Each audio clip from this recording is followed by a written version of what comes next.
우리는 지금 대강절을 보내고 있습니다. 대강절은 우리 예수님이 이 땅에 오신 것을 감사하고 또 예수님이 이 땅에 다시 오실 재림의 날을 소망하면서 우리 예수님을 깊이 묵상하는 절기입니다. 성탄절 직전 네 번의 주일이 대강절 기간인데 오늘은 대강절 세 번째 주일입니다. 우리는 지금 대강절 기간 동안 우리 예수님이 이 세상에 오신 이유와 목적에 대해서 살펴보고 있는 중입니다. 왜 예수님께서 이 세상에 오셨을까요? 우리 예수님이 이 세상에 오신 가장 크고도 중요한 목적은 우리를 구원하시기 위함입니다. 그러나 그것만 있는 것이 아니어서 그 외에도 여러 가지 목적이 있는데 그 목적 하나하나가 우리에게는 굉장히 유익하고 은혜가 됩니다. 지지난 주일에는 우리 예수님이 하나님을 보여주기 위해 이 땅에 오셨다고 말씀을 드렸고, 그리고 지난 주일에는 우리의 거룩한 본보기가 되어주기 위해 오셨다고 말씀을 드렸습니다. 오늘은 우리 예수님이 이 세상에 오신 또 다른 중요한 이유를 살펴보고자 합니다. 그것은 우리 예수님은 우리의 연약함을 체휼하기 위해 오셨다는 사실입니다.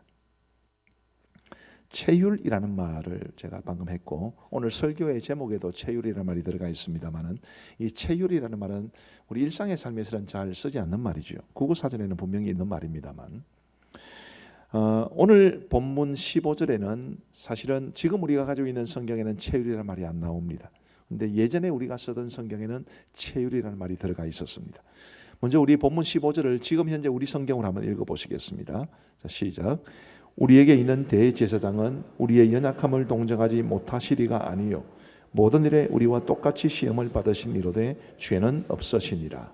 이 부분을 이 15절에서도 상반절을 예전에 쓰던 성경은 이렇게 번역을 했습니다. 우리에게 있는 대제사장은 우리의 연약함을 체휼하지 아니하는 자가 아니요.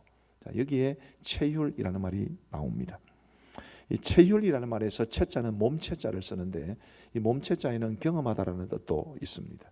휼자는 긍휼히 여기다라고 할 때 그 휼자입니다. 그래서 체휼이라는 말은 경험한 이후에 그 경험을 바탕으로 긍휼히 여긴다 이런 뜻을 가지고 있습니다.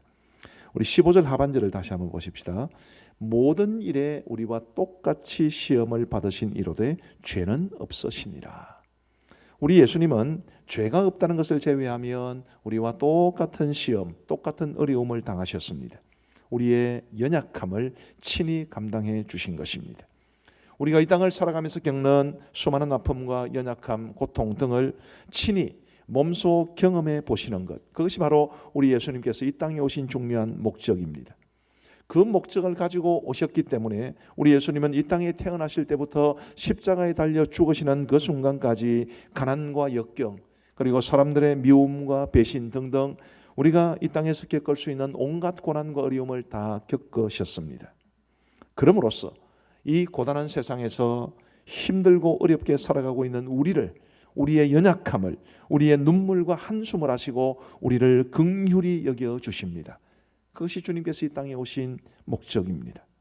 자, 여기서 우리가 생각해야 될 것이 하나 있는데 예수님이 꼭 이렇게 하셔야만 했을까라는 질문입니다. 예수님이 꼭 이렇게 하셔야만 했을까? 우리 예수님은 하나님의 아들로서 하나님 그분이신데 그분이 굳이 이런 경험을 해야 우리의 연약함을 아실까? 물론 그렇지는 않습니다. 우리 주님께서는 우리의 연약함을 직접 경험하지 않고서도 얼마든지 아시고 우리를 긍휼히 여겨주시는 분이십니다. 그렇다면 왜 예수님께서 이 땅에 오셔서 우리의 연약함을, 인간 세상의 여러 가지 아픔과 어려움을 겪으셔야만 했겠습니까? 그것은 바로 우리를 위해서지요. 우리 예수님께서 우리를 긍휼히 여기신다라는 그 사실과 그것을 우리가 느끼고 확신하는 것은 조금은 다른 문제입니다.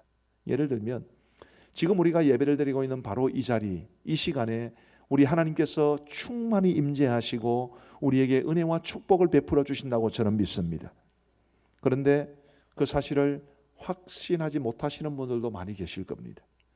분명히 하나님께서 우리 가운데 함께 하시고 우리에게 사랑과 은혜와 축복을 베풀어 주고 계신데 그 사실 자체와 그것을 우리가 인식하고 살아가는 것은 조금은 다른 문제라는 것입니다. 이와 마찬가지로 우리 주님이 우리를 너무나 사랑하시고 그리고 긍휼히 여겨주신다는 사실 그 자체와 우리가 그것을 느끼고 경험하며 살아간다는 것은 조금은 다른 문제라는 것이죠. 우리 주님께서는 우리가 주님이 우리를 긍휼히 여겨주신다는 것을 알 수 있도록 하기 위해서 그래서 주님은 이 땅에 오셨고 우리의 연약함을 긍휼히 모든 연약함을 체험하셨던 것입니다. 우리가 주님을 바라볼 때마다 그래, 주님도 나처럼 이 땅에서 고단한 삶을 사셨기에 내 아픔을 아시고 내 눈물을 아시겠지, 그런 확신을 가지고 우리 주님을 의지하며 살아갈 수 있도록 하기 위해 주님은 이 땅에 오셨고 우리의 모든 연약함을 경험해 주신 것입니다. 한 걸음 더 나아가서 우리 예수님께서는 단지 우리의 연약함을 그냥 맛배기로 경험하기 위함만이 아니라 주님은 우리와 동일시 되기를 원하셨습니다. 단지 우리의 아픔과 문제를 한번 경험하시고 그래 내가 다 안다 그렇게 말씀하시는 것이 아니라 내가 너희들과 똑같은 길을 걸었어, 나는 너희들과 똑같은 존재가 되기를 원했어, 그런 삶을 살기를 원했지 라고 주님께서 말씀하기를 원하셨던 것입니다. 카일 아이들먼이라는 사람이 지은 팬인가 제자인가라는 책에는 이런 이야기가 나옵니다. 남아메리카에 브라질이라는 나라가 있죠. 그 브라질 바로 위쪽에 수리남이라는 나라가 있습니다. 그 수리남이라는 곳에 이제 미국의 선교사님들이 파송되었을 때의 이야기입니다. 선교사님들이 수리남 사람들에게 복음을 전하기 위해서 큰 꿈을 안고 갔는데 안타깝게도 그만 큰 장애에 막히고 말았습니다. 그 당시 수리남은 주민들 대부분이 큰 플랜테이션의 노예로 살았습니다. 플랜테이션이라고 하는 것은 일종의 거대한 상업적 농장이라고 생각하시면 됩니다. 왜 아프리카 사람들이 이제 미국의 노예로 팔려가서 뭐 모카밭 같은 데서 고된 일을 하지 않았습니까? 그럴 때 이 모카밭의 규모가 뭐 우리나라처럼 몇천 평, 몇만 평 이런 정도가 아니라 몇 백만 평, 몇 천만 평 정도 됩니다. 그런 어마어마한 넓이의 목장, 농장, 그것을 플랜테이션이라고 합니다. 그 당시에 수리남 인구의 절대 다수가 이 플랜테이션의 노예로 살았는데 플랜테이션의 주인들은 노예들이 다른 외부인과 말을 섞는 것을 결코 허락하지 않았습니다. 오직 노예들끼리만 말을 할 수 있도록 했습니다. 그러니 선교사님께서 그들에게 접근할 수 있는 가능성이 애초에 없었던 것입니다. 선교사님들은 함께 모여 고민을 하고 깊이 생각하고 기도한 것 때문에 매우 중요한 결정을 내립니다. 자기들도 노예가 되기를 원했던 것이죠. 그리고 주인을 찾아가서 우리도 노예가 되고 싶습니다. 그렇게 해서 그들은 노예가 되었습니다. 이게 뭐 그 책에 정확한 연대가 잘 나타나지 않아서 잘 모르겠습니다만 적어도 100년 이전 이후에 아주 오래된 이야기입니다. 노예라면 사람 노릇도 제대로 받지 못하고 짐승처럼 일을 해야 했던 그런 어려운 형편이었는데 선교사님들은 오직 수리남 주민들에게 복음을 전해야 한다는 그 한 가지 목적을 위해서 노예들과 동일시 되기를 원했고 실제로 그렇게 되었던 것입니다. 이 이야기가 우리 예수님 이야기를 희미하게나마 보여줍니다. 우리 예수님 역시 우리와 같이 되기 위해서 아예 하늘 보좌를 버리시고 이 땅에 내려오셨습니다. 철저하게 우리와 같이 되기 위해서, 우리와 같은 입장에 서 보시기 위해서입니다. 하나님의 아들이신 그분께서 이 땅에 오실 때 세상에서 찾아볼 수 없는 영광과 권능을 가지고 이 땅에 오실 수도 있었겠습니다마는 주님은 그렇지 않으셨습니다. 가장 낮고 약하고 천한 모습으로 이 땅에 오셨고 힘겨운 삶을 살아가셨습니다. 왜요? 우리와 같이 되기 위해서. 주님께서는 우리와 같이 되시려는 삶, 우리와 동일시 되려는 그런 삶을 살아내신 것입니다.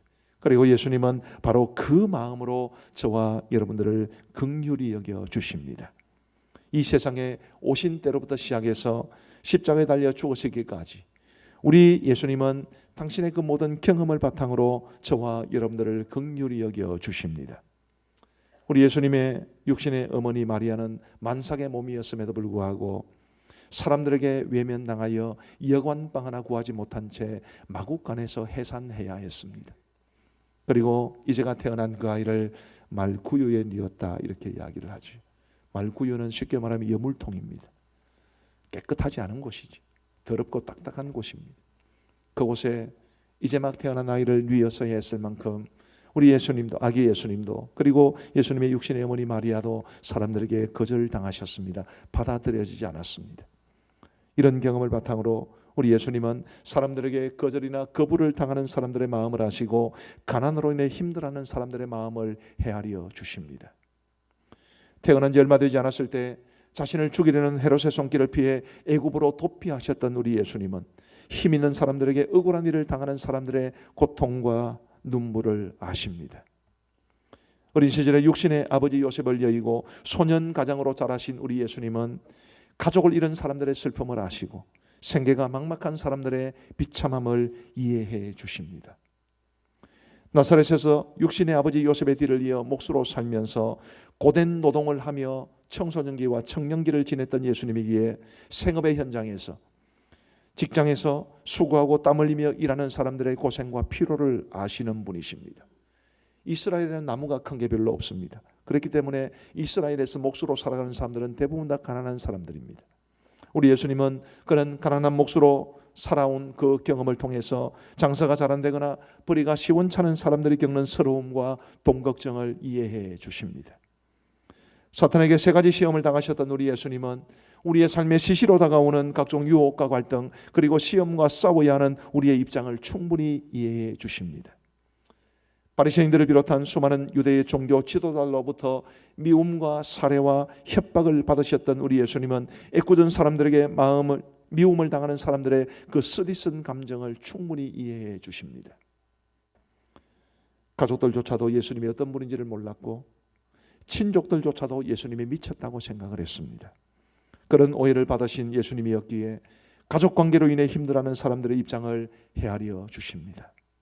우리 예수님은 여우도 굴이 있고 공중의 새도 집이 있어되 인자는 머리 둘 곳이 없도다라고 한탄하신 적이 있는데, 그런 주님이시기에 의지할 곳이 없는 사람들, 혹은 이사할 집을 찾지 못할 때에 그 막막함과 답답함을 경험하는 사람들의 마음을 알아주십니다. 우리 주님은 이 땅에서 수많은 병자들, 장애를 가진 사람들이 얼마나 어렵고 힘든 삶을 살아가는지를 직접 목격하셨고 그 중에 상당수를 고쳐주셨습니다. 그래서 우리 주님은 지금도 각종 질병으로 인해 고통스러워하는 사람들이 남몰래 흘리는 눈물을 닦아주고 계십니다. 누군가의 발을 씻기는 것이 천한 일로 여겨졌던 그 시대에 우리 예수님은 수건으로 허리를 동이시고 제자들의 발을 씻겨 주셨습니다. 그러므로써 우리 예수님은 다른 사람들이 하기 싫어하는 힘들고 어려운 일을 하는 사람들이 얼마나 성심으로 그 일을 감당하고 있는지를 잘 아십니다.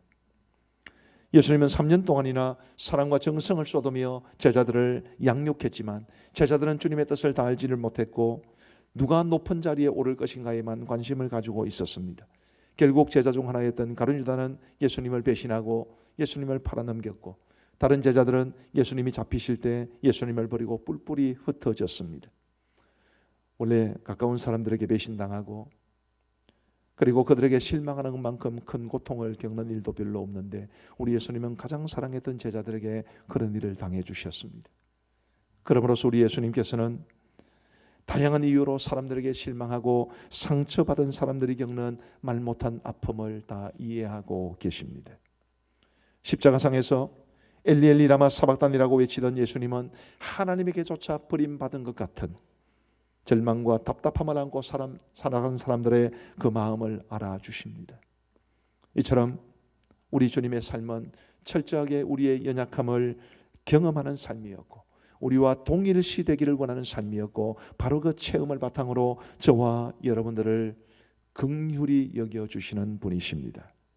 그것이 바로 주님의 체휼하심이라는 말이 가지고 있는 의미이고, 오늘 설교의 제목처럼 주님의 체휼 혹은 주님의 체휼하심에 담긴 우리 주님의 따뜻하고 깊은 사랑입니다. 그래서 저는 이 체휼이라는 말을 너무 좋아합니다. 주님이 나를 아신다. 나의 아픔을, 나의 눈물을, 나의 고통을, 나의 고민을 아신다. 내 입장을 이해하신다. 그 생각하면 제 마음속에 참으로 큰 위로가 되는데, 이것이 저에게만 위로가 될 뿐만 아니라 이곳에 계신 모든 분들에게도 큰 위로가 되시기를 주님의 이름으로 축복합니다. 우리 주님은 우리를 체휼해 주시는 분이십니다. 두 번째로 우리 예수님의 이런 체휼하심이 주는 유익이 뭐겠습니까? 굉장히 많습니다만은 오늘 본문을 중심으로 해서 세 가지만 말씀을 드리겠습니다. 첫 번째로 예수님은 우리의 대제사장이 되어 주셨습니다. 15절 상반절을 다시 한번 보시면요, 우리에게 있는 대제사장은 우리의 연약함을 동정하지 못하시리가 아니요라고 하셨습니다. 우리에게 있는 대제사장은 바로 예수님을 가리키죠. 예수님이 우리의 대제사장이 되신 것입니다. 구약시대 때 대제사장은 하나님과 사람 사이에 선 존재입니다. 백성들을 대신해서 제사를 드리고, 백성들이 혹 죄를 범했을 때에 하나님 앞에 제사를 드리면서 그들의 죄를 용서해달라고 간청합니다. 우리 하나님께서는 그 제사를 받으시면 진심으로 회개하는 그 사람을 보시고 사죄와 은혜를 선포해 주시는데, 그것을 대제사장을 통해서 선포하게 하십니다. 그래서 하나님과 사람 사이에선 중재자의 역할을 하는 것이 바로 대제사장이었습니다.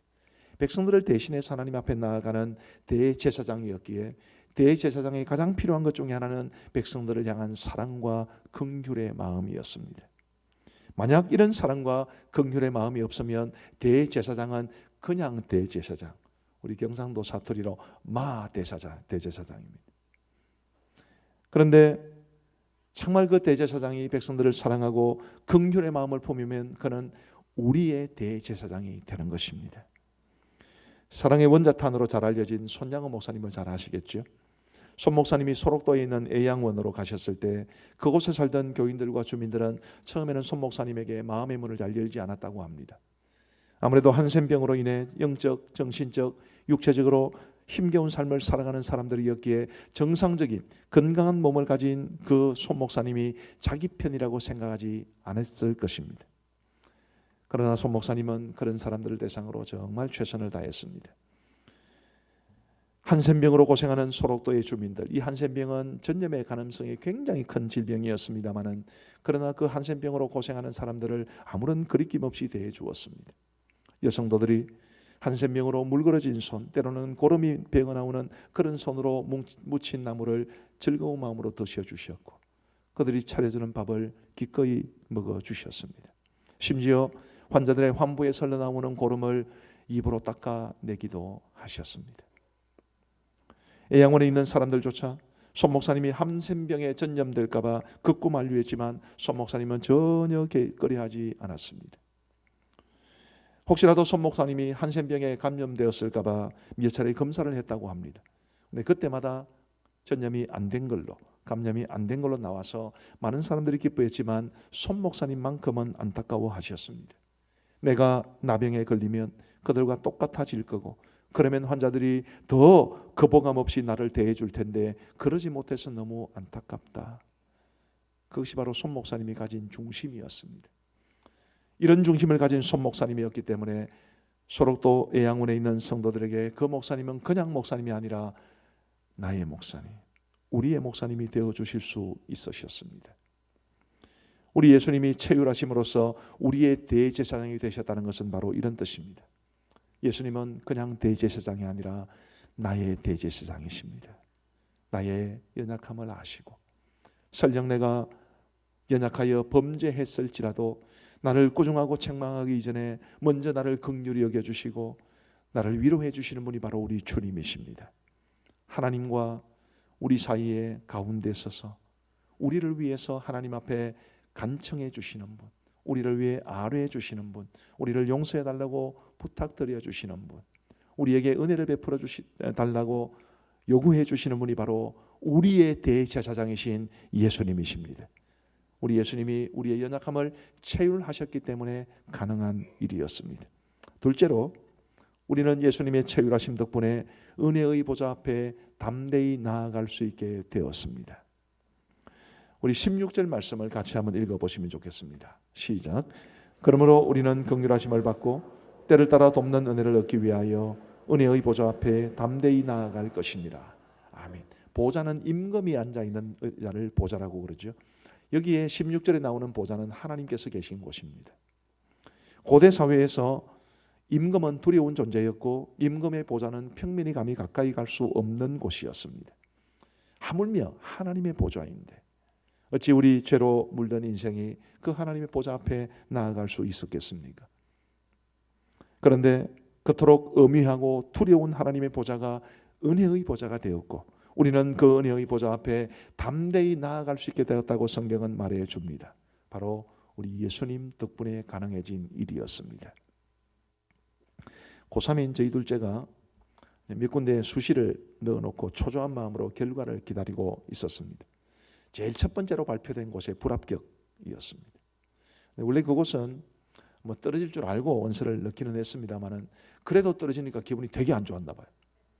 저한테 이렇게 말을 했습니다. 아빠, 하나님한테 내 이야기 좀 잘해달라니까요. 근데 제가 그 이야기를 듣고 중보기도가 뭔지를 배웠습니다. 중보기도란 하나님 앞에 너의 이야기를 잘해드리는 게 중보기도다. 제가 그런 생각을 하게 되었어요. 그런데 여러분, 이런 일을 가장 잘해주시는 분이 우리 예수님이십니다. 우리 예수님은 지금 하늘에 계시죠. 하나님 보좌 우편에 계시는 것입니다. 그곳에서 우리 주님이 뭘 하시느냐 하면 중보기도 하고 계십니다. 하나님께 우리 이야기를 잘해드리고 있는 중입니다. 아버지, 가음정교회 박장로가 이런저런 일로 어려움을 겪고 있습니다. 이 권사가 너무 외로워합니다. 김 집사가 너무 아픕니다. 제가 세상에 있을 때 그런 비슷한 아픔을 겪어봤는데 그럴 때 정말 힘듭니다. 아버지께서 그들을 위로하고 도와주셔야만 합니다. 우리 주님 지금 이런 일을 하고 계시는 것입니다. 우리 하나님은 독생자이신 예수님이 드리는 말을 외면하실 수 없어서 우리에게 필요한 은혜를 넉넉하게 공급해주고 계십니다. 바로 이것이 지금 우리가 이 땅에서 어떤 어려움을 겪든지 간에 버텨낼 수 있는 비결입니다. 우리 옆에 계신 분에게 이렇게 한번 이야기해 보십시다. 조금 이렇게 얼굴 표정을 잘 살리셔야 되는데요. 그래서 지금도 버티고 계시는군요. 한번 해보세요. 제가 이 문구를 저희의 설교문에 딱 기록하면서 제 스스로를 향해서도 그랬습니다. 그래, 이게 참 비결이었구나. 힘들고 고단하고 어렵고 정말 피곤한 이런 삶을 살아가면서도 내가 버텨낼 수 있었던 것이 우리 예수님께서 나를 위해서 내 이야기를 하나님 앞에 잘 드리고 있기 때문이구나, 그런 확신을 가지게 되었습니다. 우리 예수님의 이런 사역 때문에 우리 하나님께서 계신 그 보좌가 영광스러운 보좌인 동시에 은혜의 보좌가 되었습니다. 하나님께서 저와 여러분들에게 은혜를 베풀어 주고 계시는 것입니다. 예수님의 체휼하심이 주는 세 번째 유익은 우리가 기도하면 하나님이 그 은혜의 보좌에서 우리를 긍휼히 여겨주시고 때를 따라 돕는 은혜를 주신다는 사실입니다. 다시 한번 16절을 보십시오. 그러므로 우리는 긍휼하심을 받고 때를 따라 돕는 은혜를 얻기 위하여 은혜의 보좌 앞에 담대히 나아갈 것이니라. 은혜의 보좌 앞에 담대히 나아간다는 것은 곧 기도를 가리킵니다. 우리는 예수님 덕분에 기도할 수 있게 되었습니다. 하나님의 은혜를 사모하면서 담대히 하나님 앞에 나아갈 수 있게 된 것이죠. 그리고 우리가 하나님 앞에 기도하면 하나님은 우리를 긍휼히 여겨주시고 때를 따라 돕는 은혜를 베풀어 주십니다. 기도하지 않아서 그렇지요. 예수님으로 인해 은혜의 보좌 앞에 담대히 나아갈 수 있게 되었는데 안 나가서 그렇지요. 우리가 하나님의 은혜를 사모하며 그 은혜의 보좌 앞에 나아가면 하나님께서는 반드시 우리의 기도에 귀 기울여 주시고 응답해 주실 줄로 믿습니다. 왜 이런 확신을 가질 수 있게 되었나요? 예수님 덕분입니다. 우리 예수님이 지금도 그 은혜의 보좌에서 우리를 위해서 말씀을 잘 들어주고 계시기 때문에 우리가 기도의 자리에 나아가면 아이고 이노야 어서 와라. 내 아들 예수로부터 이야기 많이 들었다. 그렇게 우리를 환영해 주시고 우리가 주님 앞에 드리는 기도에 응답해 주신다는 것이 오늘 이 말씀에 담긴 의미인 것입니다. 우리를 체휼해 주시는 주님 덕분에 우리는 하나님 앞에 기도로 나아갈 수 있게 되었고 기도 응답을 기대할 수 있게 된 것입니다. 찬송가 369장은 예수님을 우리의 좋은 친구라고 고백합니다.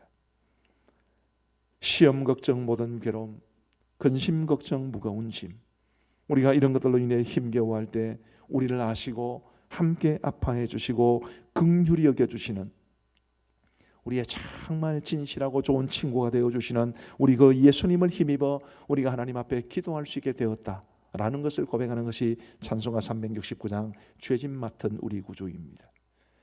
죄짐 맡은 우리 구주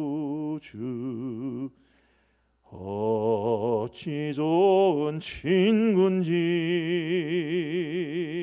걱정 근심 무거운 짐 우리 주께 맡기세.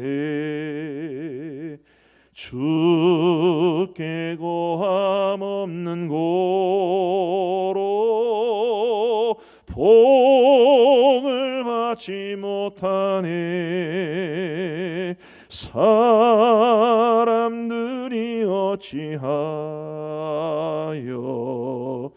아뢰 할 줄을 모를까. 우리 반주에 맞추어서 2절 3절 같이 부르겠습니다.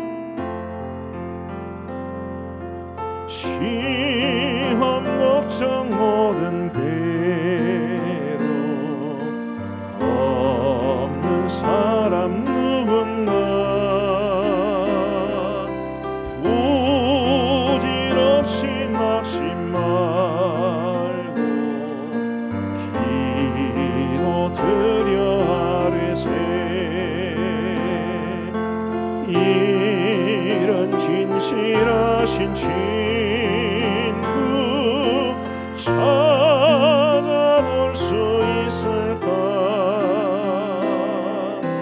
우리 약함하시오니 어찌하니 아뢰까. 근심 걱정 무거운지 아니 진짜 누군가 피난처는 우리 예수 주께 기도드리세. 세상 친구 멸시하고 너를 조롱하여도 예수 품에 안기어서 참된 위로받겠네.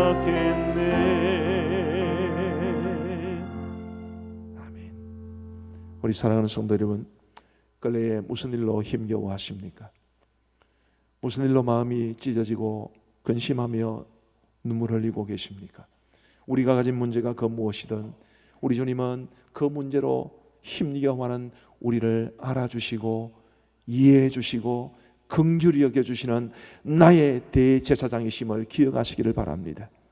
그 주님으로 인해 하나님이 계신 보좌가 은혜의 보좌가 되었고, 그 주님 덕분에 우리가 하나님 앞에 기도할 수 있게 되었고, 우리가 기도하면 우리 하나님께서 우리를 긍휼히 여겨주시고 때를 따라 돕는 은혜를 베풀어 주시게 되었습니다.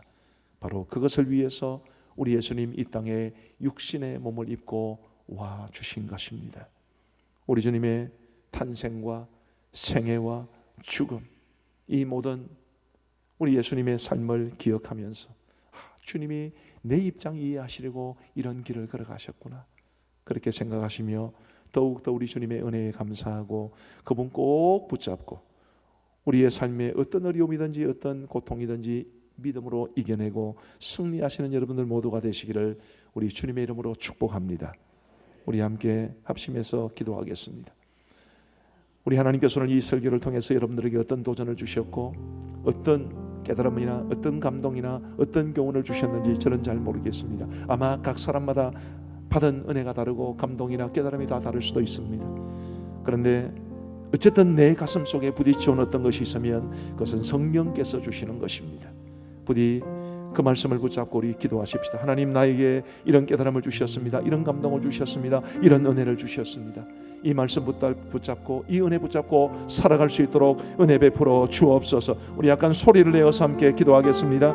자비하신 아버지 하나님, 감사합니다. 오늘 저희들을 예배의 자리에 불러주시고 하나님 앞에 예배하며 말씀 듣게 하여 주시니 감사합니다. 주님, 우리에게 체휼하시는 우리 주님을 알게 해주셨고 그 주님의 체휼하심 덕분에 우리가 어떤 유익을 누릴 수 있게 되는지를 말씀해 주시니 감사합니다. 고단하고 힘겨운 인생길을 걸어가면서 우리에게 아픔이 많고 상처가 많고 눈물이 많고 우리의 가슴이 찢어질 때도 있습니다. 아버지 하나님, 그러나 오직 주님만은 나의 입장을 헤아려 주시고 주님만은 나를 이해해 주시고 주님만은 나를 긍휼히 여겨 주신다는 사실을 결코 잊지 아니하도록 도와주시고 오직 주 앞에 주님 의지하여 이 땅의 모든 힘겨운 것들을 이겨내며 살아갈 수 있도록 도와주옵소서. 이번 한 주도 우리 모든 성도들의 삶을 붙잡아 주시고 평강의 평강으로 인도하여 주옵시고 항상 주님의 은혜 가운데 거하게 하여 주옵소서. 우리 화면을 보시면서 공동의 기도문을 읽으며 기도하시겠습니다. 하나님 아버지, 우리에게 새로운 한 주를 주심을 감사합니다. 이번 한 주도 하나님의 은혜와 성령의 도우심을 붙잡고 살게 하옵소서. 하나님이 맡기신 사명을 위해 살게 하옵소서. 먹든지 마시든지 무엇을 하든지 하나님 영광 위에 살게 하옵소서.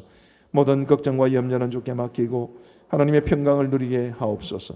모든 사람들을 착하게 대하게 하시고 주위 사람들에게 선한 영향을 끼치는 빛과 소금의 삶을 살게 하옵소서. 사랑하며 섬기고 용서하며 관용을 베풀게 하옵소서. 이 땅에 다시 오실 주님을 기다리며 복음을 전하게 하옵소서. 예수님의 이름으로 기도드립니다. 아멘.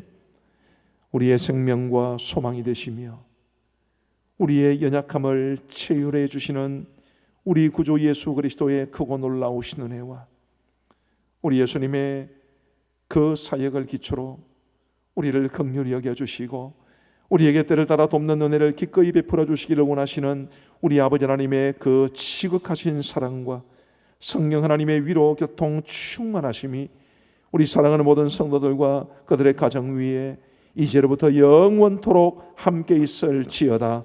아멘.